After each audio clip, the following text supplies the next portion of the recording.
If we're not alone in the universe, we'd notice them long before we'd meet them. We wouldn't see a spaceship land on the White House lawn. We wouldn't have a conference in English or any known language for that matter. Instead, we'd notice them the same way we notice storms gathering in the distance. Indirectly, faintly, and long before it's upon us.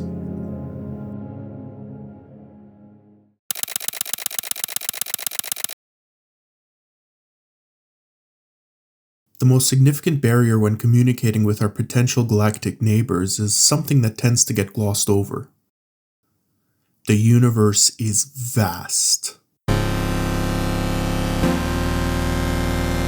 So incredibly vast.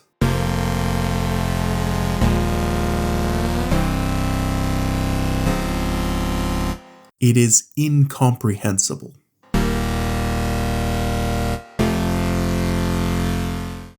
And yet, the fastest thing in the universe, light, is painfully slow. Light feels fast on Earth, in fact it's practically instant. If you shine a flashlight on one side of the Earth, it would take around 1/15 of a second to appear on the other side. Did you see it? That was 1/15 of a second.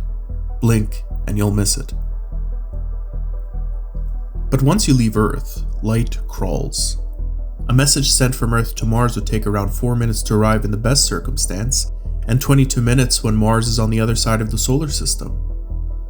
A single greeting to Mars would take longer to deliver than most conversations last. In fact, NASA already has to account for this today.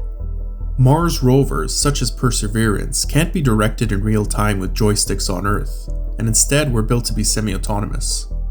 Engineers send the rovers a list of instructions, plotting a rough course, and the rovers must determine the safest and best path on its own.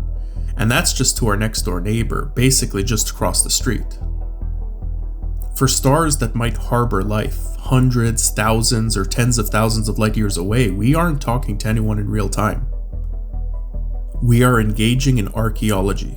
We are listening to their ancient ancestors and observing their history. By the time the message is received, there's no guarantee that the sending civilization would even exist. For a point of reference, humanity has gone from hunting and gathering with bows and arrows to nuclear weapons in just about 12,000 years. On timescales of the size of the galaxy, let alone the universe, all communication is effectively one way. There is no way to correct a typo, there is no way to send a follow-up, and any simple message might be dismissed as background noise. You must be deliberate in what you send.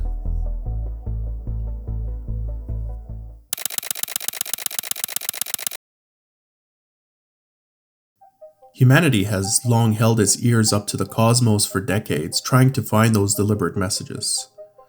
And more than once, we thought we found it. In 1967, Jocelyn Bell Burnell, a PhD candidate at the time at the University of Cambridge, detected a radio signal that pulsed with unreasonable regularity, about every 1.3 seconds.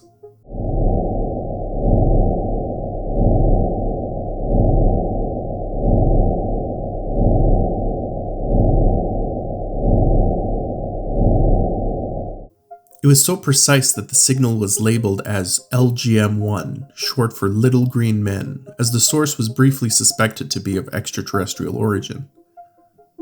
It looked exactly like what scientists were searching for, a repeating, artificial-looking message from space.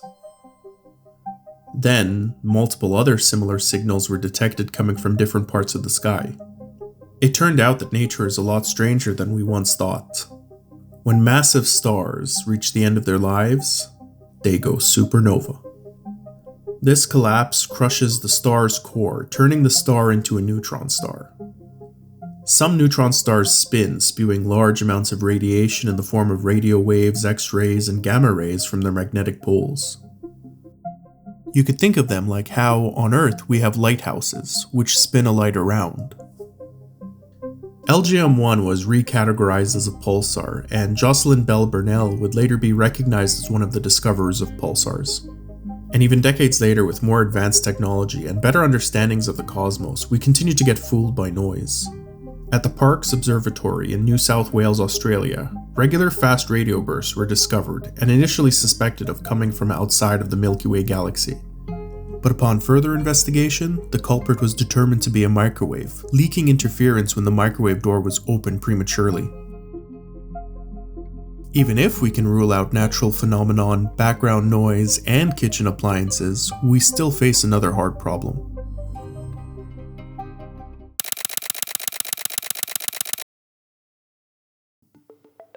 In 1974, Frank Drake, the legendary radio astronomer who pioneered the search for extraterrestrial intelligence, or SETI, and other astronomers used the Arecibo radio telescope to send a deliberate message into space. It was aimed at Messier 13, a cluster of stars some 25,000 light-years away. The message was designed with a core idea: math is universal. Any intelligent species would be able to recognize it for what it really is: a message from a sentient alien civilization. The message was binary encoded and sent as a series of radio pulses.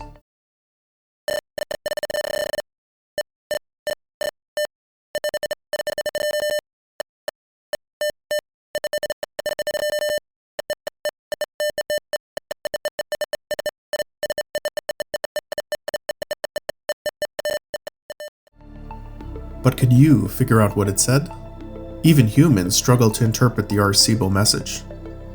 Frank Drake lamented that he made the message far too complex.